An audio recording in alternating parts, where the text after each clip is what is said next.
Nous avons un jeune, vous êtes un intellectuel français, nous avons un jeune en formation d'économie qui aimerait tenter d'expliquer des choses à des gens. Donc, je prends juste une minute, il va vous expliquer les bienfaits du libre-échange. Pourquoi il faut ouvrir la France aux produits étrangers? Il a une minute pour le faire. Écoutez-le attentivement et ne le frappez pas. On est la brigade de l'argent des Français et on défend donc les Français, on pense qu'ils s'enrichiront. Exemple. Alors, exemple, un Français, un consommateur français a 100 francs. Il parle en France puisqu'on est avant tout français. Il veut acheter un t-shirt, s'il l'achète en France, ce t-shirt coûte 50 francs. S'il l'achète en Espagne, ce t-shirt coûte 20 francs.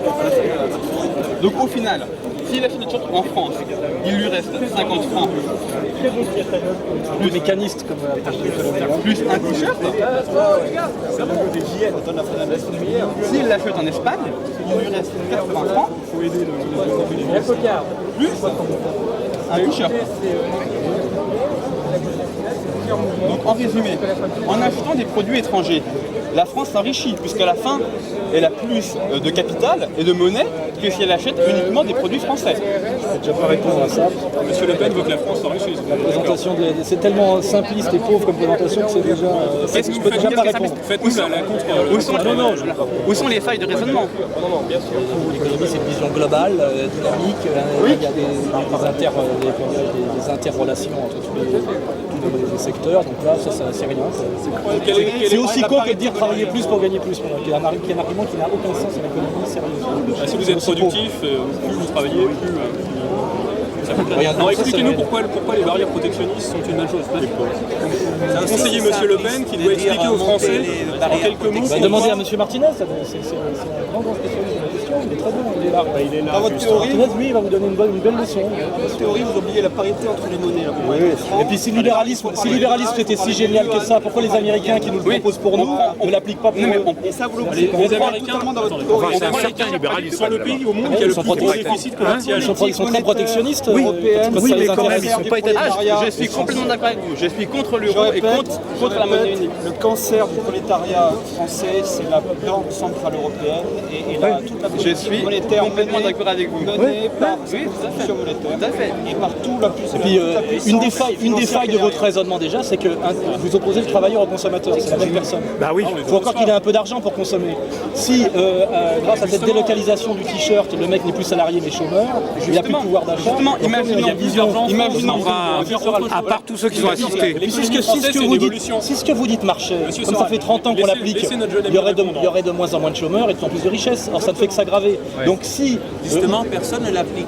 Ah bon, c'est parce qu'on n'est pas assez libéraux. Oui, Ça, tout à c'est le fait. truc des hystériques libéraux, c'est que c'est jamais assez libéraliste. Oui, mais- Le libéralisme, ça n'existe pas, c'est une abstraction, c'est construire le monde réel pour ressembler aux mathématiques. Alors d'abord, l'espace économique est un espace discontinu, c'est pas un espace... Vous êtes d'accord que tous les pays qui s'enrichissent idéal, actuellement, mathématique. tous les pays qui s'enrichissent Vision, actuellement avec sont une vision des de pays qui se puceau, sont ouvert. Mais qui enrichissent qui? nous écouter Qui enrichissent qui? Mais la population, les classes moyennes, pas toutes. Les classes moyennes, laissez-moi répondre s'il vous plaît.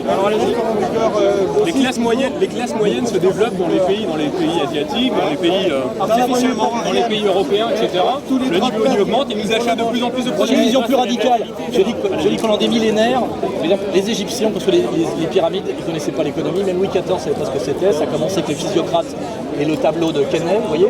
Donc l'économie, c'est soumis aux politiques, point. Alors, on lui donne des objectifs et elle se démerde pour les atteindre. Sinon, c'est pas la peine de faire de la politique. l'économie a toujours existé, l'économie a toujours existé. Comme science, ça a moins de 2 siècles. Est-ce que vous êtes d'accord avec le programme du Front National, mis à part le libre-échange, qui nous dit qu'il faut une intervention de moins en moins forte dans l'État, un retrait massif de l'État? C'est pas le programme d'aujourd'hui, ça c'est le programme de Je l'ai lu sur le 1980. site, du Front Vous êtes National encore à avant bien- de venir. Donc il faut dire au webmaster de mettre son site à jour si ce n'est plus le programme du Front National. Faites, Il y a quand même, si vous êtes d'accord, faites le même travail critique sur le programme économique des autres, qui en plus ont gouverné. C'est ce qu'on fait, on a fait tous les partis. Je pense que le programme économique du Front est sans doute le plus cohérent On fait tous les partis. et le meilleur. Donc vous êtes Après, on est dans la théorie du moins pire. d'accord avec le Il y a pas programme d'idée. économique du Front Oui, National, actuellement, je pense que qui c'est le... comprend le libre-échange sur lequel nous sommes d'accord, mais qui comprend aussi le retrait de l'État sur la plupart des secteurs, le fait de dire par exemple que Noël Forger ne doit pas être uni Quand sur Le le problème Pen des fait actionnaires. l'apologie du TGV, il ne fait pas l'apologie du retrait de l'État, parce que c'est très bien que Alstom, c'est ce qui reste de volonté gaulienne, que l'État intervienne. On sait très bien que tous les secteurs où il faut avoir des visions à 20 ou 30 ans, l'économie de marché n'y peut rien parce que le compte d'exploitation annuel pour apprendre Weber, c'est sur une année. Donc si vous êtes de bonne foi, que vous avez le niveau intellectuel, ce qui demande deux qualités qui peuvent parfois vous échapper, vous arrivez à trouver les réponses sans moi. Donc à ce moment-là, moi je veux bien faire jouer avec vous, mais je suis cher de voir. Combien vous avez de femmes, les hommes, là? Oui, expliquez-nous. Mais Aurélien Martinez, quand même très bon sur notamment les droits de douane modulables et remboursables, c'est un très bon concept. Parce que c'est une frontière, comme disait Wilson, n'est pas ouverte ou fermée. On n'est pas sur la frontière ouverte ou fermée. On est sur une possibilité d'agir sur les problèmes par avec un dollar qui vaut 50% une frontière plus ou de moins moins que l'euro. Expliquez-moi comment vous allez faire du commerce international avec un dollar qui vaut 50% de moins. Je suis d'accord avec vous que l'euro c'est une catastrophe. Je suis d'accord avec la politique de l'euro fort. C'est le cœur du problème. Le cœur du problème, c'est laissons les Français acheter des produits à l'étranger sans mettre des droits de douane qui vont appauvrir l'ensemble des Français. C'est-à-dire, foutez la paix. Ils sont pas déjà pauvres. On est d'accord. Ils sont déjà pauvres et ils le seront encore plus. Sans Maréchal est d'accord avec ça. Ils n'ont pas besoin des frontières barrières pour l'être. C'est un crédit, C'est marqué en toutes lettres, droit de douane. c'est un crédit. oui, droit de douane modulable. Donc déjà, c'est dans les mots qu'il y a derrière. Vous n'êtes pas totalement... Il y a national-socialisme et puis vous enlevez socialisme. Il faut aller à l'ENA. Non, mais vous êtes des sophistes adolescents. Voilà. C'est pas dans le sérieux. Exactement. C'est du sophisme adolescent, ce n'est pas au niveau. Grosse partie baisse. Allez travailler un peu. Cultivez-vous et puis vivez un peu aussi. Parce que c'est bien de connaître le monde réel. Non, mais de toute façon, C'est-à-dire se poser des questions. si ce système d'ouverture totale crée plus d'emplois qu'il n'en détruit, le chômage baisserait. Alors il n'a fait que monter depuis 25 ans, donc c'est la preuve qu'il reste pas. Ça détruit beaucoup de protection. Vous êtes d'accord? il y a trop de protection. On va faire un truc. Même les théoriciens du libéralisme intégral qui correspond à l'époque des années 80 en plus, vous avez vraiment 20 ans de retard, c'est l'école de Chicago. Il fait semblant de pas connaître au début. Même eux y ont renoncé. Ah non, pas du tout. Attendez, j'ai une En France, on a plein. intervention de l'État en France, ça monte comme ça, chômage en France, ça monte comme ça.